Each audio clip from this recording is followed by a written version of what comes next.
Salut à toi et bienvenue sur la chaîne du renard résilient. Aujourd'hui, j'ai envie de faire deux petits tests avec des rhums arrangés qu'on m'a conseillé. Donc du coup, on va tester un rhum wasabi gingembre et un rhum poire safran. Allez, c'est parti.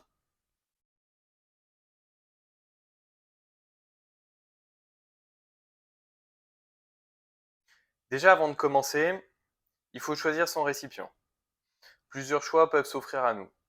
Des petites bouteilles comme celle-ci qui nous permettent de tester les mélanges pour savoir si ça nous plaît ou pas ou pour doser plus ou moins de certaines choses.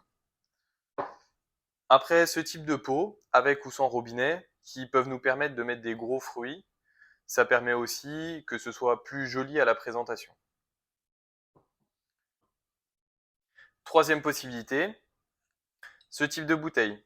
Ça, c'est fait pour les petits fruits ou pour les rhums avec des herbes. Mais vu la taille des fruits que j'ai envie de rentrer dans les bouteilles, ça va être compliqué. Donc, pour le premier rhum wasabi gingembre, je vais utiliser ce type de bouteille juste pour avoir une idée de ce que ça vaut et pouvoir doser selon mes envies. Et pour le poire safran, je vais utiliser une plus grosse quantité, donc je vais prendre un récipient comme celui-ci. Par contre, un point super important, il faut que ton bocal, ta bouteille, quel qu'il soit bien fermé pour pas qu'il y ait d'air qui rentre et pour pas altérer la qualité de ton rhum arrangé. Après, deuxième gros point, il faut choisir son rhum. Le mieux, c'est d'utiliser du rhum 50 degrés parce que si tu vas au-delà de 50, tu risques d'altérer le fruit et de le brûler et du coup, ça aura pas la même maturation que si tu le laisses avec du 50. Si tu utilises moins, le durée de maturation va être beaucoup plus long. Pour le rhum, il faut privilégier du rhum blanc. De toute manière, on va y rajouter de la cassonade, il va forcément brunir.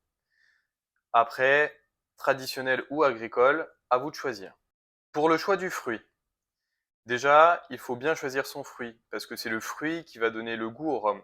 Donc, il faut choisir un fruit qui soit bon et bien mûr. Ça sert à rien de mettre un fruit qui n'est pas mûr en se disant, bah, il va mûrir dans mon bocal. Ça sert à rien. Après, pour ces recettes, moi j'ai utilisé de la cassonade.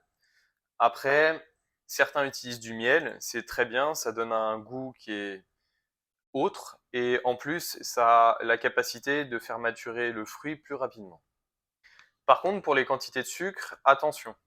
Si vous sucrez trop votre mélange, c'est comme si vous salez trop un plat, votre plat est mort.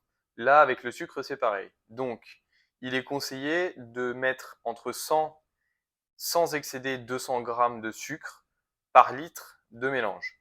Donc là, j'ai mis mon premier mélange qui est dans un volume de 1 litre, j'ai mis 100 grammes et après je doserai en fonction.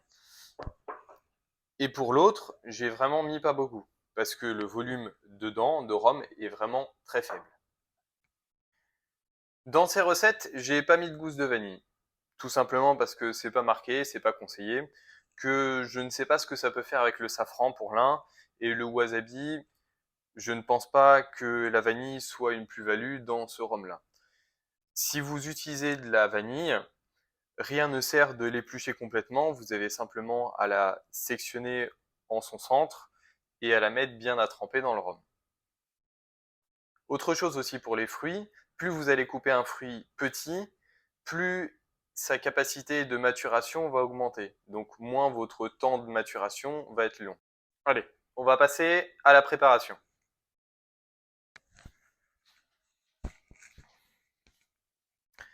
Donc là, on va passer à la préparation. On va faire d'abord le wasabi.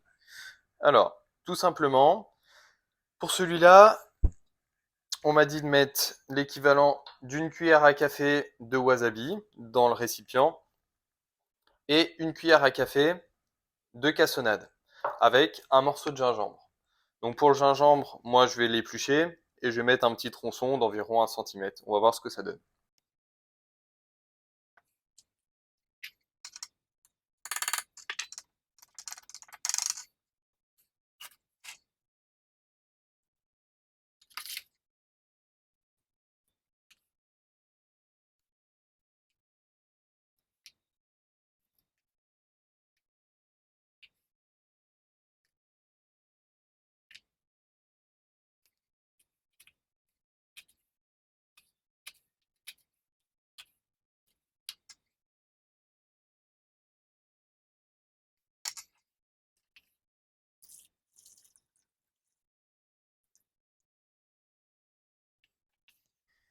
Alors voilà, mon premier rhum est maintenant terminé.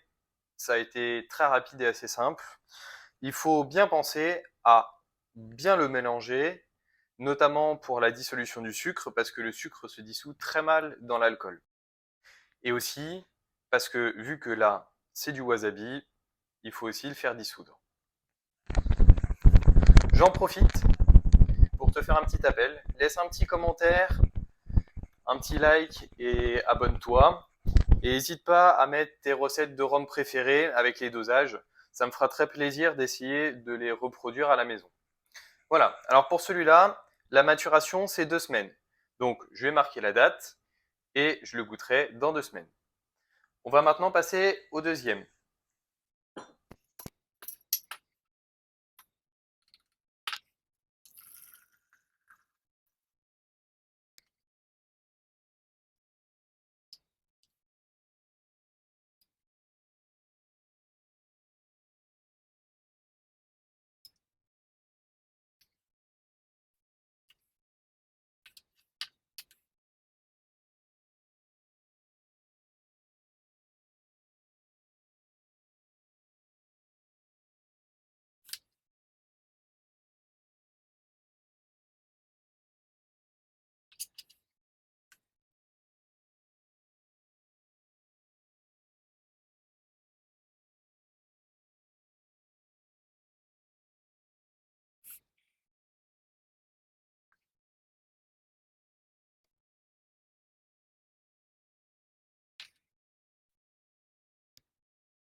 Alors celui-ci est terminé. Je peux vous dire que je vais finir la poire qui me reste car franchement, ça sentait super bon. J'avais qu'une seule envie, c'était de les manger. Là, on va le refermer, bien le mélanger. Par contre, faites très attention, le safran s'attache.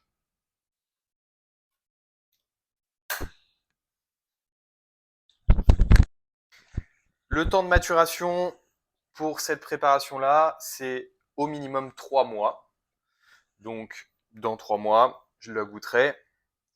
Mais de temps en temps, il faut bien la remuer, l'une comme l'autre. Et surtout, la sentir pour voir s'il n'y a pas de problème et pour voir aussi son évolution au niveau saveur. Je te remercie d'avoir regardé cette vidéo et je te donne rendez-vous sur la chaîne du Renard Résilient pour une prochaine vidéo. Allez, salut!